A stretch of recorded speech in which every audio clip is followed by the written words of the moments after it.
말씀부터 이제 출애굽기를 보려고 합니다. 이게 굉장히 중요한 사건이죠. 왜냐하면 백리죽이 흘렀기 때문에 그렇습니다. 아니 뭐 신경 쓰지 마시고요. 우리 인생을 살다가 보면 드라마도 보면은 사실은 인생에는 이 배경음악이 안 흘러요. 그런데 중요한 대사가 나오거나 주인공이 나올 때는 배경음악이 참 흘러요. 그런 것처럼 우리도 예배 시간에 배경음악이 흐르거든. 중요한 순간이구나. 하나님이 하시는가 보다. 이렇게 생각하시면 됩니다. 오늘 말씀을 통해서 우리가 한번 생각해 보고자 하는 것은 창세기가 이제 끝나고 출애굽기가 이제 시작되는 그 시작점에서 일어난 일, 그 일을 한번 좀 살펴보려고 합니다. 우리가 이미 아시는 바와 같이 출애굽기는 창세기 다음에 우리 성경에 또 그렇게 기록이 되어 있고, 또 사실 뭐 기본적으로 성경이 순서가 그렇게 되어 있습니다. 1절에 보시면 야곱이 각각 자기 가족을 데리고 애굽에 이른 아들들의 이름이 있다. 쭉 나오는데 누가 안 나와요? 요셉은 나오지 않는다라고 하는 얘기죠. 왜냐하면 요셉은 이미 애굽에 와 있었기 때문에 애굽에 그러니까 야곱이 자기 가족을 데리고 올 때는 아니죠. 그래서 5절에 보시면 5절 하반절에 요셉은 애굽에 있었다. 굉장히 간략하게 나와 있으나 실제로는 우리가 창세기를 통해서 보건대 요셉이 애굽에 가게 된 것, 그러니까 부정적인 관점에서 보면 굉장히 슬픈 가족사가 되는 거고요. 하나님의 역사의 관점에서 보면 이거는 이제 놀라운 하나님의 역사, 은혜, 놀라운 섭리 이렇게 됩니다. 요셉이 중요한 것은 그 요셉이 그 고난 가운데서도 그가 하나님에 대한 소망을 잃지 않았다, 그러니까 믿음을 잃지 않았다라고 하는 점이 매우 중요하죠. 그런 것처럼 이 요셉의 후예들이 애굽에 있는 것은 그런 의미에서 요셉의 신앙, 요셉이 가졌던 신앙적 태도와 연관이 있다라고 이제 볼 수 있습니다. 그러니까 야곱이라고 한다 그러면 사실 이스라엘 자손들의 이름은 지파의 이름은 야곱, 야곱이 이제 다른 이름으로 이스라엘 이렇게 되기는 하죠. 야곱처럼 이 이름이 멋지게 바꾼 사람은 거의 없는 것 같아요. 그러니까 이스라엘 문자적으로는 하나님과 겨루어 이긴. 이 땅에서 하나님과 겨루어서 이긴 사람이 어디 있겠어요? 우리 한국말로 아무리 생각해봐도 참 이름이 너무 교만해요. 너무 광대해요. 광어할 지경이에요. 하나님과 싸워서 하나님과 겨루어서 이기다니. 물론 이긴 것은 뭐 권투를 해서 이긴 게 아닙니다. 하나님하고 영적 전쟁에서 이긴 거 아닙니다. 뭘 해서 이겼다는 거예요? 사실은 씨름을 해서 이겼어요, 졌어요? 헷갈리시면 안 돼요. 이겼어요, 졌어요? 야곱이 어느 강가에서 얍복이라고 그랬어요. 왜 얍복이냐요? 얍하고 기압을 넣으면서 복을 주시옵소서. 또 우리 목사님 이단이다 그러시면 안 됩니다. 그냥 잘 외우라고 얘기하는 거지, 기억나라고 얘기하는 거지, 아무 의미 없습니다. 얍복이 그런 뜻은 아닙니다. 절대로 그런 뜻 아닙니다. 얍하고 복 받는 것이 아닙니다. 기압 한번 넣는다고 복 받는 거 아니에요. 그냥 잘 기억나시라고 말한 건데요. 거기에서 사실은 우리가 이제 보통 씨름 이렇게 얘기를 하는데, 몽골식 씨름을 했는지 삿발을 차고 한국식 씨름을 했는지 그거는 안 나와 있어요. 한국식 씨름을 했을 리는 없는데 이제 보통 우리가 씨름했다 이제 그렇게 얘기를 합니다. 씨름에서 이겼나요, 졌나요? 실제로 야곱은 졌습니다. 그런데 이름은 하나님과 겨루 이김이에요. 이게 복잡해지는 거예요. 이게 이제 도대체 야곱이 무슨 술수를 썼길래 이와 같은 이름을 받았을까? 그런 거 아니죠. 이름을 이제 바꿔주셨습니다. 하나님이 그 뜻을 바꾸어 주신 거죠. 그러니까 어떤 측면에서 보면 복을 주시지 않으려고, 혹은 그 형을 만나서 형에게 매를 곤장할 열대를 맞던 그동안 헤어졌던 연수만큼 매맞던 장자권 돌려줄 때까지 맞던 그렇게 되었을 수도 있을지 몰라요. 근데 어쨌든 그런 모든 어떤 그런 계획들, 뭐 미래들, 뭐 그런 것들, 역사들이 사라지고 야곱이 이스라엘이 이제 복을 받는 것으로 이제 바뀌게 된 거죠. 그런 의미에서 하나님과 겨루 이김이지, 뭐 문자 그대로 우리식으로 생각할 때 좀 이제 약간 좀 거친 표현입니다만 하나님하고 뭐 이렇게 맞짱을 떠서 싸워서 이겼다. 그렇게 생각하시면 큰일 납니다. 이름 뜻은 그랬는데 이름 뜻은 전후 문맥 띄워놓고 갑자기 생각하면 그 말이 맞는 것 같아요. 하나님과 겨루 이겼구나. 그래서 옛날에 제가 이제 그 교회 학교 다닐 때 성경 공부할 때 저도 이제 중고등부 이제 교사를 했었어요. 근데 그때 이제 우리 총회에서 나온 교재를 읽어보니까 어떤 상황이든지 간에 뭐 가로 열고 가로 닫고 이제 뭐 그런 것들이 이제 쭉 나열이 되면서 하나님께 기도하면 하나님은 무조건 들어주신다 하면서 이제 야곱을 봐라. 그렇지 않죠. 그러면 이제 제가 농담삼아 잘 하는 얘기 있잖아요. 할렐루야 축구도 안 하고 임마누엘 축구도 안 하고 축구 경기를 했는데 누가 이기느냐? 기도를 1분이라도 더 한 것이 이기느냐?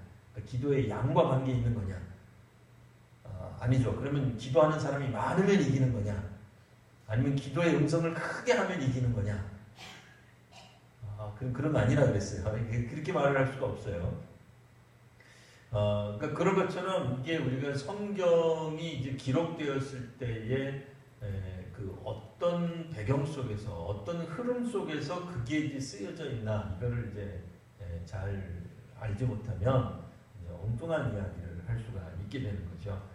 여하튼 야곱이 아니라 요셉이라고 나와 있는 거예요. 그리고 요셉은 애지당초 애굽에 있었다. 그러니까 이제 창세기를 아는 사람들, 족장의 역사들을 아는 사람들은 왜 요셉이 애굽에 먼저 내려갔는가라고 하는 것을 잘 알 수 있을 거고요. 요셉이 가지고 있는 그 신앙적 특징, 아브라함이 갖는 특징이 있어요. 그러니까 족장이라고 해서 뭐 이렇게 공통적인 것도 있긴 합니다만 조금씩 다르죠. 강조하는 부분들이 좀 다르다 이렇게 말할 수가 있어요.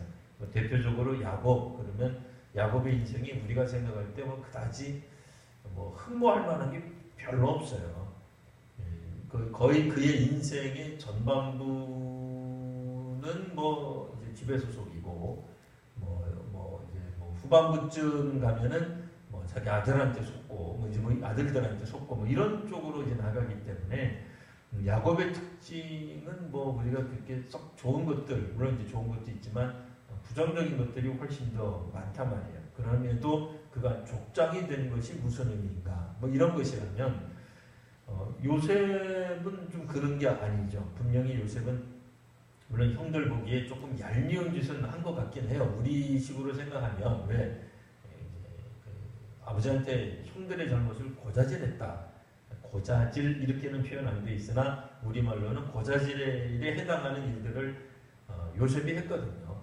그러니까 그런 것 몇 가지를 빼놓고는 뭐 아버지의 특별한 사랑을 받았다든지 형님들이 못 입는 뭐 채색옷 우리로 말하면 색동 옷을 입었다든지 뭐 설빔을 요셉만 받았다든지 성경에는 설빔 그런 말 없어요.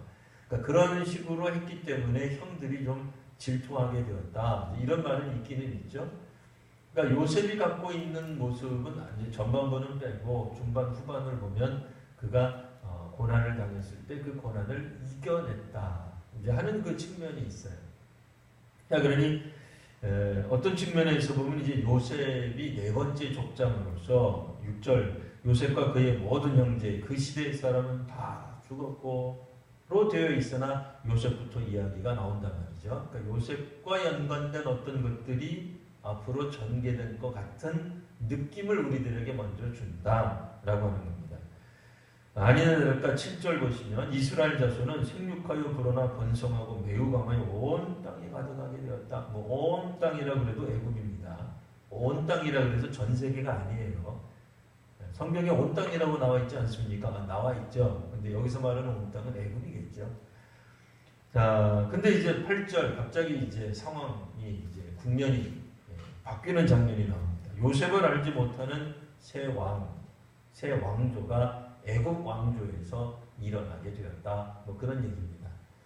우리가 뭐 중국 역사를 잘 우리가 꿰고 있지는 않지만 중국에 보면은 뭐 명나라도 있지만은 뭐 원나라도 있었어요. 그 원나라는 어떤 부족이냐? 아니 몽골족이에요.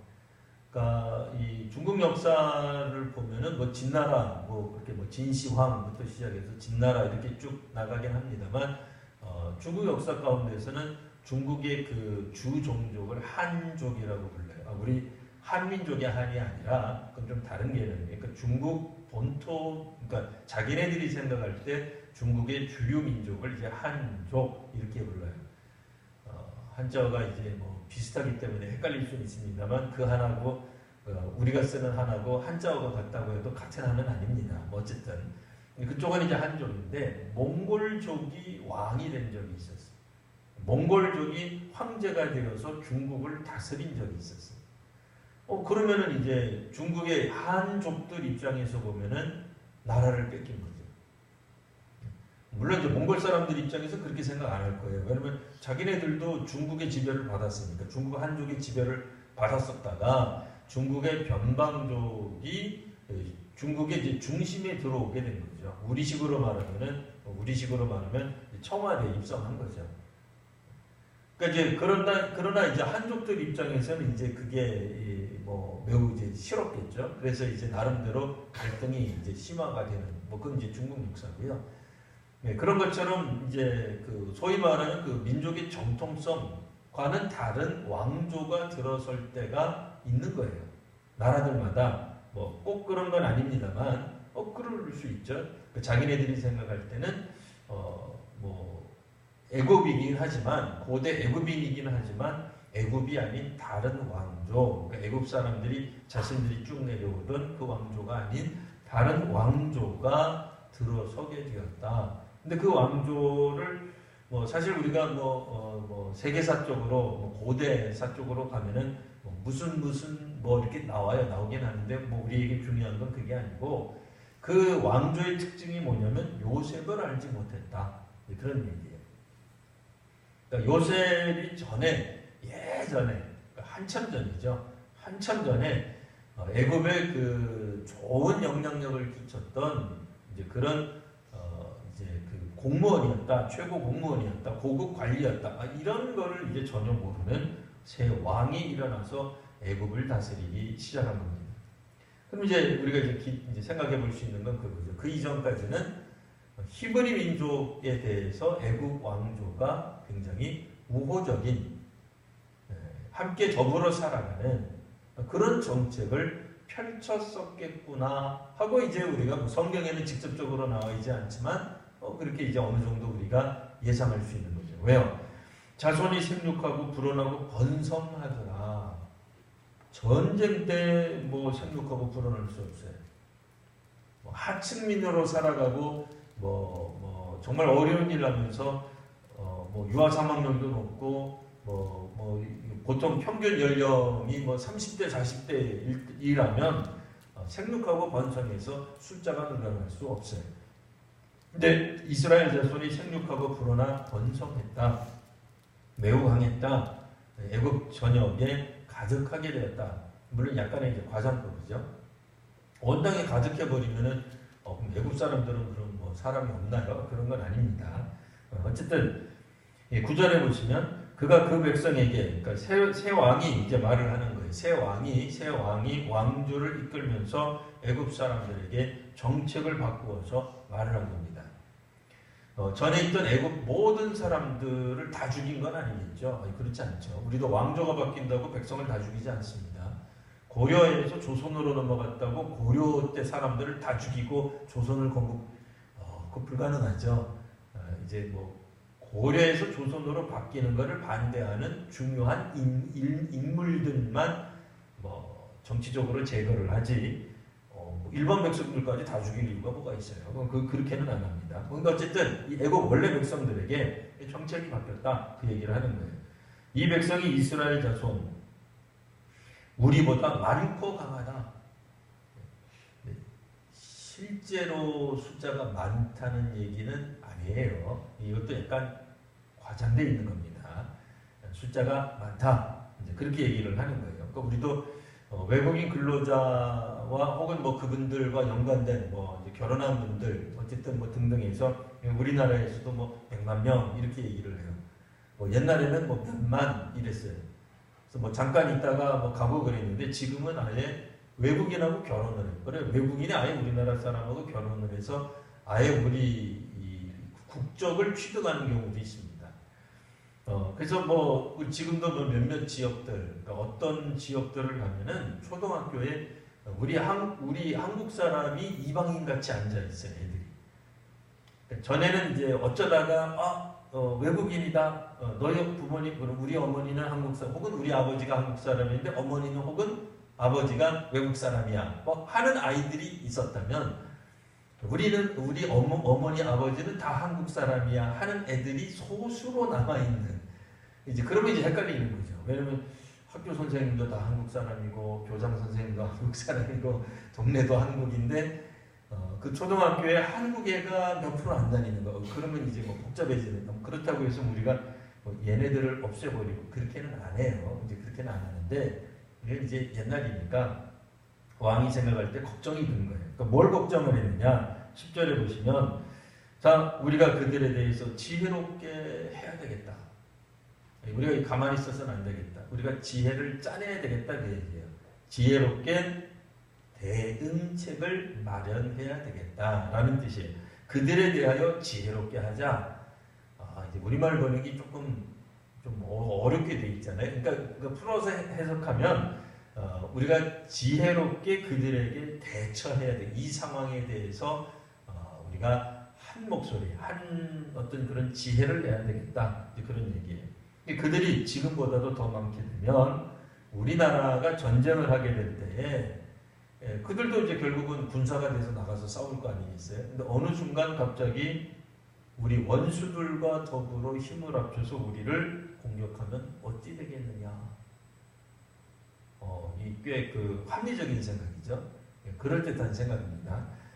사실 다 그럴듯한 생각 때문에 정책을 바꾸는 거지. 그럴듯하지 않으면 정책을 안 바꾸겠죠. 그럴듯하다고 해서 옳은 거냐? 꼭 그거는 아니에요.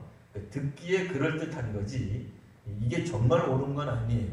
그러나 이와 같은 잘못된 생각이라고 말할 수 있는 나름대로는 그럴듯한 생각이 결국에는 이스라엘 백성들, 히브리 백성을 이끄시는 하나님의 놀라운 역사하심, 하나님의 놀라운 행동의 출발점이 되기도 합니다. 또 오해하시면 안 되는 게 그럼 바로가 하나님의 사람이냐? 그런 건 아닙니다. 그런 뜻은 아니에요. 그러나 바로 새로 등극한 바로죠. 그러니까 바로는 이제 애굽의 왕들의 호칭이에요. 그러니까 요셉을 알지 못한 이 새로운 왕조에서 등극한 왕위에 오른 바로는 이 히브리 백성의 숫자가 많은 것에 대해 큰 위협으로 느꼈습니다. 아마 그 이전의 왕조는 그렇게 여기지 않았겠죠. 왜냐하면 자기를 도와줬던 사람, 지혜로웠던 어떤 총리, 지혜로웠던 그 사람의 후손들이니까 우리에게 당연히 도움이 될 거다. 이렇게 생각을 했을 텐데 어느 순간 왕이 바뀌자 다른 관점에서 그들이 보기 시작한 거예요.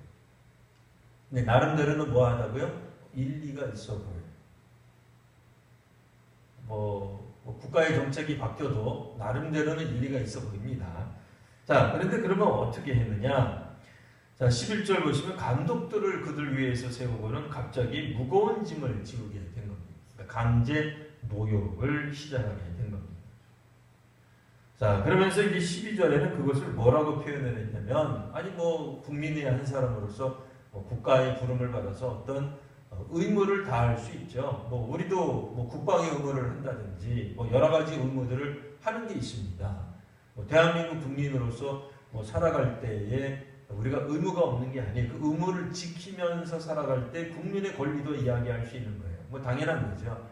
그러니까 고대 사회에 자기 민족도 아니고 수백 년 전에 남의 민족이 이렇게 저렇게 해가지고 들어와가지고 한 귀퉁이에서 그렇게 많은 숫자를 누리면서 살아가고 있는데 국가가 필요로 할 때 뭐 함께 나가서 그런 일을 하는 게 뭐 그렇게 어려운 일이겠습니까만은 이제 문제는 12절에 보시면 그거를 뭐라고 표현했냐면 학대라고 표현을 하고 있는 거예요. 이건 좀 다른 개념이죠. 소위 말하는 그런 이제 그 약간 강제성을 띤 의무하고는 조금 다른 측면이 있다라고 볼 수 있는 거죠. 그러니까 이 상당히 다분히 히브리 민족을 말살시키려고 하는 숨은 의도가 있었다라는 얘기예요. 근데 이제 그 숨은 의도가 점점점 드러나는 것들이 이제 오늘 1장 가운데 나타나게 됩니다. 자, 12절. 그런데 학대를 받을수록 더욱 번성하여서 퍼져나갔다. 이게 이제 애굽 새로운 왕, 또 애굽 사람들의 딜레마, 고민이 되는 겁니다. 이 박해를 하면은, 학대를 하면, 박해를 하면 좀 줄어들 줄 알았는데 안 줄어드는 거예요. 사실 우리 교회도 그런 특징이 있어요. 그러니까 우리 교회를 뿐 아니라 전체적인 세계적 교회가 박해를 받을수록 그 신앙이 더 단단해지고 또 분명해지는 경향성이 있습니다. 아무런 어떤 뭐가 없으면 이게 좀 신앙의 깊이로 나아가기가 어려워요. 우리 뭐 성경도 마찬가지죠. 성경을 읽다가 사실은 이제 좀 뭐 목회자인 저도 좀 어려운 부분들이 있어요. 왜냐면 이 성경에서는 이렇게 얘기하는데 저 성경에서는 다르게 얘기하는 경우도 있어요. 아까도 우리 밥 먹으면서 어떤 권사님이 제가 그 권사님 한지 11년 차 만으로 11년째 드디어 저한테 물어보셨어요. 성경에 대해서 감사한 거죠. 왜냐면 지금도 제가 집에 새벽마다 이렇게 보내면 이게 맞다는 얘기예요. 이렇게 보내면 어떤 분들은 목사님 제가 이거는 잘 모르겠습니다. 그러면 제가 얼마나 기쁜지 몰라요. 왜냐면 이제 그러고 나서 제가 까먹어서 답을 안 할 때가 그게 있어서 걱정이지. 생각하면 꼭 생각이 나면은 답을 해드려요. 그러니까 성경을 읽다가 사실은 거친 부분이 있어요. 이해가 잘 안 되는 부분이 있거든요. 근데 그런 부분들에 대해서 우리가 그냥 넘어가는 사람들도 있지만 그 구절을 붙잡고 고민하는 분들도 있단 말이에요. 고민하셔야 돼요, 사실은. 왜 이런 구절에서는 이렇게 나와 있고 왜 저런 성경에서는 저렇게 나와 있을까? 어떤 구절에서는 하나님이 명령한 것처럼 되어 있고 어떤 구절에서는 불순종하는 사람들이 불순종하는 의미에서 자신들이 제한하는 것으로 왜 나와 있을까? 이 막 헷갈릴 수 있잖아요. 그러니까 그런 것처럼 이 일종의 이것도 어떻게 보면 고난이죠. 고통스러운 거죠. 어떤 사람들은 겪지 않아도 되는데 어떤 사람들은 겪는 거예요.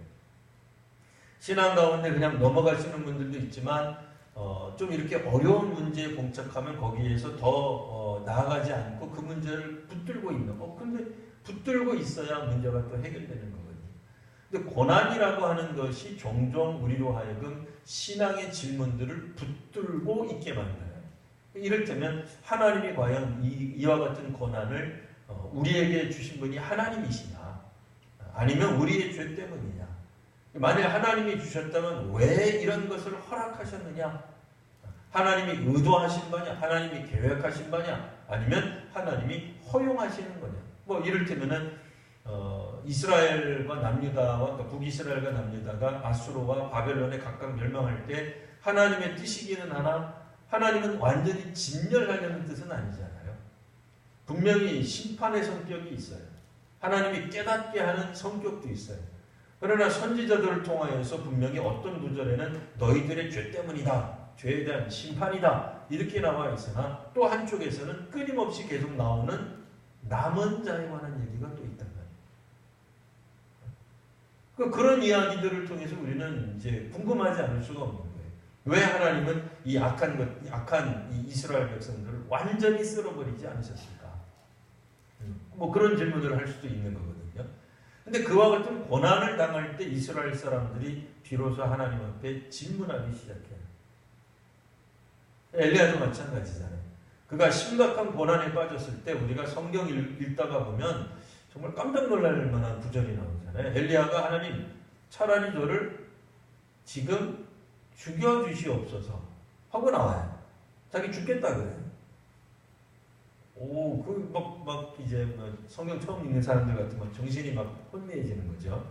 아니 어떻게 하나님 믿는 사람이 하나님 보고 죽여달라 그러나 나 여기서 죽겠다 그러고 분명히 자살은 나쁘다고 배웠는데 스스로 죽겠다 그러고 하나님한테 간청하는 저거는 뭐야? 뭐 이렇게 이제 되잖아요. 엘리야가 무슨 선지자야? 어쨌든 고난을 통해서 그 자신이 엘리야도 마찬가지예요. 우리 자신이 누구인지 선지자는 어떤 역할을 하는 사람인지를 알게 되는 거예요. 그러니까 이 히브리 백성들도 편안한 삶이라고 우리가 이렇게 상상력을 동원해서 뭐 다른 이상한 상상력이 아니라 성경에 기초한 상상력을 통해서 히브리 백성들이 예전에 족장들에게 주셨던 약속들을 혹 잊었을 수도 있겠다 하는 생각을 해볼 수 있는 거예요. 여기 상상력이에요. 혹은 그들 자신이 혹 몇몇 사람들은 아론이라든지 혹은 몇몇 사람들은 대충 어느 정도 오늘 성경에도 나오는 히브리 산파들처럼 하나님을 두려워할 줄 아는 몇몇 사람들 입장에서 우리가 언제까지 여기서 살아야지? 하나님이 주시는 땅이 여긴가? 그랬을 수도 있어요. 근데 이제 그런 이야기들은 다 나오지 않아요. 그러나 중요한 것은 뭐예요? 그러니까 그들이 번창했다, 번성했다라는 말이 나오지만 어느 순간 드디어 오늘 1장 가운데서 이런 말이 나오는 거예요. 자, 15절 애굽왕이 히브리 산파 십브라 부하라고 하는 사람에게 말하기를 히브리 여인을 위해 해산을 도울 때 아들이거든 죽여라, 딸이거든 살려두라. 중요한 구절 17절입니다. 자, 17절 밑줄자 치셔야 돼요. 그러나 산파들이 어디서 밑줄? 여기서부터 하나님을 두려워하여 애굽 왕의 명령을 어기고 남자 아기들을 살린지라. 그러니까 왕의 명령을 어긴 거예요. 그러니까 정부 시책을 안 따른 거예요. 오늘 우리 식으로 표현을 바꾸면, 그러니까 이제 어떤 정부든지 이런 부분 설교하면 싫어해요. 그렇죠? 어떤 정부가 좋아하겠어요. 근데 기독교가 갖고 있는 특징 중에 하나가 정부랑 우리가 발맞춰간 그러면 목사님 어떤 구절 보면 위에 있는 권세들에게 순복하라고 되어 있습니다. 그러면 이제 또 할 말이 없어져요. 그거는 그 구절 가서 읽을 때 다시 제가 또 설명할 거예요. 근데 오늘 본문은 그 본문이 아니잖아요. 로마서가 아니잖아요. 다른 성경이 아니잖아요. 오늘은 출애굽기란 말이에요. 출애굽기에 보면 오늘 우리식의 표현으로 바꾸어서 설명하면 정부 시책, 조금 더 거슬러 올라가면 조선시대라고 본다면 임금님께서 국명으로, 왕명으로 내리신 것을 어기는 사건이 벌어지고 있는 거예요. 이게 이제 현대적 개념, 사실은 고대의 개념으로 봐도 이거는 소위 말하는 뭐예요? 있을 수 없는 일이죠. 그러니까 일어날 수 없는 일이라는 얘기가 아니라 해서는 안 되는 일이라는 거죠. 우리가 만약 양심이 이제 어떻게 살아있냐면 법과 질서는 반드시 따라야 된다. 사실 맞습니다. 이 옛날에는 파란불, 요즘엔 초록불. 초록불일 때 가는 게 맞습니다. 빨간불일 때 서야 됩니다. 이거 지켜야지. 안 지키면 큰일 납니다. 마찬가지로 나라님이 명령하신 것을 어긴다. 이게 쉽지 않은 얘기죠. 현대적 개념으로 본다 그러면 이거는 반역이에요. 옛날식으로 말하면 능지처참을 당하는 거예요. 우리 한국식 스타일로 말하면 삼족이 멸하는 거예요. 중국식 스타일로 말하면 구족을 멸하는 거예요. 삼족 그러면 이제 삼족까지 이렇게 생각하시면 돼요. 쉽게 말해서. 구족 그러면은 구촌까지도 다 죽는 거예요. 그냥 간단히 표현하는 겁니다. 자, 근데 이 17절이 이게 참 복잡한 얘기죠. 왜냐면 뒷구절을 먼저 읽으면 애굽 왕이 명령을 어겼다. 이게 이제 심각한 거죠. 근데 앞에 구절을 다시 한번 읽으면 하나님을 두려워했다. 본격적으로 하나님 얘기가 나온 거예요. 출애굽기에서 처음으로 하나님이 언급되기 시작하는 거예요. 그러니까 그 이전의 삶을 우리가 뭐 통틀어서 그러면 요셉이 죽고 난 다음에는 신앙이 싸그리 없어졌냐, 그렇게 보기는 어렵겠죠. 뭐 요셉 때만 하더라도 신앙을 잘 가졌었으니까 요셉의 아들들도 상당히 신앙적 삶을 살았을 것이다. 우리가 이제 그렇게 이제 볼 수 있어요. 그러나 문제는 뭐예요? 3대, 4대, 5대, 6대 이렇게 지나가는 거죠. 과연 그때도 뭐 3대 이후에 문자적으로 3대인지 어딘지는 없지만 그 사람들도 괜찮았겠는가? 아닌 것 같아요. 하나님에 대한 어떤 인식, 하나님을 섬겨야겠다는 강한 열망, 하나님께 예배를 드리는 백성이었다고 하는 자각, 이런 것들이 일부 상실되었다라고도 이제 볼 수 있습니다. 우리 사람의 차원에서는. 이제 물론 하나님 차원에서는 자, 이제 비록 이 백성들이 하나님이 이끄신 아브라함의 후손들이 하나님을 점점 멀리하고 자신들이 살고 있는 부요함 가운데서 편안함을 누리고 살아간다 할지라도 이거는 하나님하고 좀 거리가 멀어진 거죠. 그렇다 치더라도 이제 하나님은 하나님 자신을 다시 한번 드러내시고 보여주시고 히브리 백성을 하나님이 예전에 그들의 조상에게 약속하셨던 것을 이루시고자 역사하시게 된다라고 하는 거예요. 물론 이들이 여전히 믿음이 있었던 건 아니지만 그래도 그들에게는 학대가 있었고 어려운 일들이 있었습니다. 그럼에도 그들은 놀라우리만큼 숫자가 늘어났는데 마치 이 두 여인 때문에 히브리 산파 때문에 숫자가 늘어난 것처럼도 보여요. 물론 순서상으로는 그렇게 되어 있지 않습니다만 15절 이후에 보면 히브리 산파 이 두 사람이 얼마나 많은데 두 사람이 다 있는지는 모르겠었는데 제가 조산원 일을 안 해봤기 때문에 두 사람만 가지고 장정만 60만인 사람들로 충분한지 어떤지는 잘 모르겠습니다. 근데 어쨌든 이 두 사람이 어떤 큰 공처럼 되어 있으나 중요한 것은 두 사람보다도 더 중요한 게 뭐예요? 하나님을 두려워하는 히브리 산파가 있었다. 이렇게 이제 되는 거고요. 20절 하나님이 그 산파들에게 은혜를 베푸시니 그 백성은 번성하고 매우 강해졌습니다. 21절 그 산파들은 하나님을 경외하였으므로 하나님이 그들의 집안을 흥왕하게 하셨습니다. 자, 이렇게 이야기함으로써 현대적 개념으로 볼 때는 분명히 나라님의 말씀을 거부하고 반역을 꾀한 것인데 이게 하나님 보시기에는 축복받을 일이었다라고 되는 거예요. 자, 여기서 우리가 생각할 수 있는 게 뭐겠습니까? 교회는 어떤 정보든지 사실은 할 수 있는 한 협조하는 게 좋죠. 우리가 신약에도 나와 있는 것처럼 협조하는 것이 옳습니다만 협조할 수 없는 선이 있어요. 그 지점이 있단 말이에요. 그럴 때는 어떻게 해야 되느냐? 놀랍게도 오늘 성경에도 보시면 나라님의 정부의 시책에 반대하는 행동을 하더라 하는 얘기예요. 일제치하 때 물론 이제 우리가 생각하는 것과 틀려요. 일본 사람들이 생각할 때는 어쨌든 합법적으로 제가 일본 사람이 아니니까 합법적이라는 말을 오해하지 말고 들으십시오. 어쨌든 한일합방이라고 하는 외교 문서 등을 통해서 그것이 강제적으로 일어났던 어쨌든 외교적 문건을 통하여서 나라가 하나가 된 상황에서 우리는 3.1 운동을 한 거예요. 그럼 어쨌든 그 관점에서 보면 나라에 반대하는 거죠. 그러나 우리는 그렇게 생각하지 않잖아요. 왜요? 우리는 다른 관점을 가지고 있기 때문에 그래요. 다른 시각을 가지고 있기 때문에 그래요. 또 실제로 교회들이 그런 일들을 많이 감당했습니다. 우리가 알고 있는 안중근 의사도 처음부터 예수를 믿었던 것은 아니나 나중에 천주교인으로 그분이 세례를 받고 천주교인이 돼요. 예수 믿는 사람이 된다 그 얘기예요. 그도 하나님을 믿는 사람이 돼요. 근데 뭘 해요? 이토 히로부미를 이제 저격을 하죠. 우리가 생각하면 막 복잡해져요.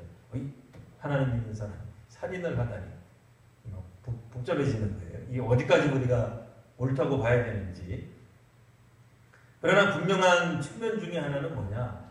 우리가 비록 이 땅에 살아가고 있으나 그래서 할 수만 있는 대로 그 나라 혹은 그 공동체가 세운 질서는 따라야 됩니다. 그러나 한편으로는 하나님에 대한 이 두려움, 하나님에 대한 경외심이 있는 사람들은 잘못된 명령이라고 한다면 따르지 않는 양심의 자유도 있다라고 하는 거예요. 사실 정부가 믿지 마라 그래서 안 믿기 시작하면 모두도 다 안 믿겠죠. 오늘 우리가 북한에도 교회가 있다라고 생각을 합니다. 물론 이제 북한에 대해서 부정적으로 보시는 분들은 그렇게 생각 안 하겠죠. 그러면 중국이라고 보겠습니다. 중국 같은 경우에도 예전에 우리가 중국이 공산화혁명 됐을 때, 공산혁명이 됐을 때 교회가 없다 그랬어요. 없다 그랬어요. 그러다 어느 정도 세월이 지난 다음에 사람들이 중국에도 교회가 있는데 교회는 지하교회입니다. 오늘날 우리들이 말하는 가정교회를 말해요. 그러나 이미 공산화 시절에도 중국에 정식 교회가 있었어요. 어떤 교회요? 삼자교회라고 하는 교회가 있었어요. 우리가 생각할 때 삼자교회는 중국 정부에 굉장히 우호적으로 나가요. 긍정적으로 나가요. 그러면 우리가 이제 예전에는 뭐라고 비판을 했냐면 공산당을 인정하는 기독교, 공산당을 인정하는 교회는 교회가 아니다. 이제 이렇게 얘기를 했단 말이에요. 근데 그들 관점에서 보면 그 나라 정부를 인정하는 교회예요. 헷갈리시면 안 됩니다. 이게 잘 들어주셔서 이게 이제 분명해지셔야 돼요. 그러면 중국에 있는 삼자교회는 중국 그 정부가 원하는 대로 다 하느냐? 꼭 그렇지만은 않아요. 그러니까 중국 정부가 원하는 바 중에 하나가 뭐냐면 중국 기독교인들은 우리식으로 말하면 주민등록증 같은 데가 있어요. 거기에 종교란에 기독교인이라고 적어야 돼요. 그분들은 적는 거예요. 우리로 말하면 이렇게 개인 신상 하면은 쭉 나오는 거예요. 그래서 기독교인이라고 나오면 그분들은 사회적으로 소위 말하는 높은 자리에 올라가지 못해요. 장이 될 수가 없어요. 왜냐면 그 나라는 이제 공산당원이 돼야 높은 자리에 올라가거든요. 근데 공산당원이 될 수 없어요. 그리스도인은. 그러니까 높은 자리에 못 올라가는 거예요. 사회적으로 핍박을 받는 사람들이 되는 거죠. 그러니까 우리가 생각하는 것처럼 그 나라의 협조적이고, 그러니까 중국의 협조적인 그 삼자교회는 모든 걸 누리고 무조건 중국을 찬양하고 중국이여 영원하라. 그러니까 하나님 나라보다 중국의 당서기를 더 높일 것처럼 그렇지 않아요. 하나님을 높여요. 그리고 대사회적으로는 그분들이 사실은 핍박을 받아요. 박해를 받아요. 물론 그들이 얻는 대가는 뭐예요? 주일에 정해진 장소에서 예배를 드릴 수 있어요. 공식적으로. 그분들은 공식적으로 그리스도인임을 중국 전역에서 다 인정하는 기독교인이 되는 거예요. 대신 뭘 못한다고요? 높은 자리 못 올라가요. 그러면. 우리 같으면 좀 높은 자리 올라가는 게 좋지 않겠어요? 회사에 같이 입사했으면 빨리 나도 과장으로 승진하고 싶고 부장되고 사장이 돼야지. 못하는 거예요. 공식적으로 그리스도인이 되면 대부분 거기는 다 국영기업이었으니까요. 국가가 다 운영하는 학교, 국가가 다 운영하는 회사 다 그런 거였었으니까요. 거기에 수장이 될 수 없는 거예요. 정치 지도자도 될 수 없어요. 어떤 형태로든지 소위 말하는 높은 자리로 나아가는 게 막혀 있다면. 그러니까 우리가 한 가지 측면에서만 보면은 이제 다 다 따라간 것 같지만 꼭 그렇지만은 않은 거예요. 여하튼 오늘 우리가 이제 볼 때 이와 같은 어떤 이 세속 정부라고 말할 수 있는 이 세상의 정부와 우리 기독교가 항상 같이 가는가? 그렇진 않아요. 어지간하면 우리가 이 땅 위에서 살아가고 있는 한, 우리도 대한민국에 살아가고 있는 한 대한민국의 법을 따라야죠. 당연히 순종해야지. 순종하지 않을 이유가 어디 있겠습니까? 하지만 혹여라도 우리나라가 그러지는 않습니다만 예전에 독일 같은 경우에는 2차 세계대전을 하면서 국가가 부른다 그러면서 세계 전쟁을 벌였어. 그때 당시에 독일 교회가 모여가지고는 히틀러를 제거해야 되겠다 하는 모의를 하게 돼요. 여러분 어떻게 생각하세요? 그 독일 교회 지도자들이 히틀러를 암살해야 되겠다. 모든 교회 지도자들이 다 모인 건 아니에요. 그러니까 그런 것들을 해낸단 말이에요. 물론 역사적으로는 실패해요. 다 음모가 발각이 되고 그래서 총살당하고 사살당하고 다 그렇게 됩니다. 하지만 그와 같은 시도를 하더라 그 얘기예요. 그러니까 교회가 이 땅 위에 있으면서 옳지 않은 부분들에 대해서 우리가 어떻게 생각해야 되느냐, 과연 우리의 양심도 다 포기하고 따라가야 되는 거냐, 그렇게 말하지는 않습니다. 그러면 친정부적인 게 되는 거죠. 교회는 친하나님 나라 쪽이에요, 사실은. 그래서 왜 사람들이 농담으로 말하잖아요. 너는 어느 당 찍냐? 그럼 나는 예배당을 찍어. 이렇게 얘기한단 말이에요. 이 당도 아니고 저 당도 아니고 보수도 아니고 진보도 아니에요. 제가 여러분들에게 우리 모두가 함께 공유하고 싶은 그 비전이라고 할까요? 그거는 특정 정당에 너무 몰두하지 않으셨으면 좋겠다는 거예요. 어떤 정당이든지 뭐 보수가 됐든 진보가 됐든, 진보도 여러 개가 있을 거고 보수도 여러 개가 있을 텐데 앞으로도 오고 가는 수많은 세월 가운데 우리가 다 보지는 못할지언정 아마도 이번에는 보수가, 다음에는 진보가, 혹은 중도가 정치를 해나갈 겁니다. 집권을 할 겁니다. 중요한 건 뭐겠어요? 누가 되든지 간에 우리는 하나님 나라의 가치관을 보시고 판단해야 되는 거죠. 단지 그 사람들이 그냥 정부니까 따라간다, 그거는 아닌 거죠. 그러니까 그런 관점에서 우리가 정부가 됐든 누가 됐든지 다 비추어 봐야 돼요. 누구를 포함해서? 자기 자신을 포함해서. 남만 보지 마시고요. 그러니까 교회로 말하면 저 목사가 성경을 제대로 해석하는 거 보셔야 돼요. 저도 목사지만 목사가 하는 성경 공부나 설교가 반드시 옳다라고 보기 어려워요. 왜? 성경 공부 못했을 수도 있잖아요. 준비를 못했을 수도 있잖아요. 신학적으로 깊이가 없는 부분을 다루다가 보면은 엉뚱한 얘기도 할 수 있단 말이에요. 그런 거에 대해서 용납하지 마시고 고민하시고 또 질문하시고 물어보시고 하셔야 돼요. 의문을 품으실 수 있어도 저는 가능하다 생각합니다. 담임 목사가 하는 이야기는 무조건 순종해야 된다, 꼭 그런 교인이 되어야 되는가? 그건 아닌 것 같아요. 근데 거기서만 끝나지 않죠? 그럼 또 뭐가 있어요? 장로님들이 말한다고 해서 다 옳은 거냐? 아닌 거죠. 또 해야죠. 안수 집사님들이 말한다고 해서 다 옳은 거냐? 아닌 거죠. 권사님들도 마찬가지인 거죠. 사람 숫자가 많이 얘기하면 옳은 거냐? 아닌 거죠. 가데스 반에 정탐하고 돌아온 12명 중에 10명이 가지 맙시다. 숫자가 많다고 해서 옳은 겁니까? 아닌 거죠. 그러니까 오늘날 우리들이 가지고 있는 모든 어떤 절대적 권위는 사람에게 두지 않는 거예요. 심지어는 그러니까 잘못 말하면 저희가 민주주의를 부정하는 것 같아요. 민주주의 자체를 부정하는 건 아닙니다만 단지 숫자가 많고 여론이 흘러간다고 옳은 건 아니라는 걸 말씀드리는 거예요. 국민들이 많이 원한다고 해서 그것이 곧 하나님 뜻이냐? 아니에요. 우리는 임내천 사상을 따라가지 않습니다. 하나님의 뜻은 하나님의 뜻으로 존재하는 거예요. 수많은 사람들이, 이 땅의 99%의 사람들이, 과장되게 표현한 거예요. 이거는 서로 99%의 사람들이 옳다라고 얘기해도 하나님이 아니다 그러면 아닌 거예요. 우리는 그걸 믿는 사람들. 그런 측면에서 우리 자신도 포함해서 보셔야 돼요. 내가 보는 것은 항상 옳다 그러시면 안 되죠. 내가 보는 견해는 언제나 옳다 그러시면 안 되죠.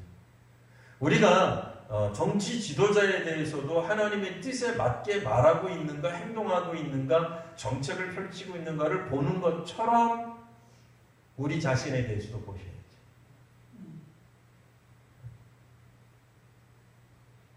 오늘 본문을 통해서 우리가 할 수 있는 한 가지 강조점이 바로 여기 있습니다. 뭐 갑자기 정부를 정복하자 그런 얘기 아닙니다. 뭐 반정부 데모를 하자 그런 얘기가 아닙니다. 그동안 애굽에서 잘 살아왔고 또 이스라엘 사람들은 폭동을 일으키지 않고 강제 노역에도 다 순응했습니다. 또 그들 자신이 뭐 함구할 수 없는 것이기 때문에 그랬을지라도 어쨌든 힘들어하지만 그래도 다 순종하고 있잖아요. 예. 그러나 히브리 산파들을 통하여서 하나님을 두려워할 줄 아는 사람이 있어서 사나이는 다 죽여라. 만약 그거를 순종했다면 모세가 태어날 수가 없었겠죠. 물론 하나님은 모세가 아니라 또 다른 사람을 통하여서 역사하셨겠으나 그건 뭐 우리가 역사는 뭐 없는 걸 억지로 만들어낼 수는 없는 거니까요. 분명한 건 뭐겠어요? 하나님을 두려워하여 왕의 명령을 거부하는 사람에 대해 하나님이 복을 주셨다 라고 하는 측면이 있다는 거예요. 다시 한번 말씀드립니다만 뭐 아무 때나 시도 때도 없이 정부 시책을 비판하고 반대하고 뭐 나가서 데모하자 절대로 그런 얘기 아닙니다. 뭐 집에서 가장이 말하면 토달고 싸우고 따져보고 그러자는 얘기 아닙니다. 절대로 그런 얘기 아닙니다.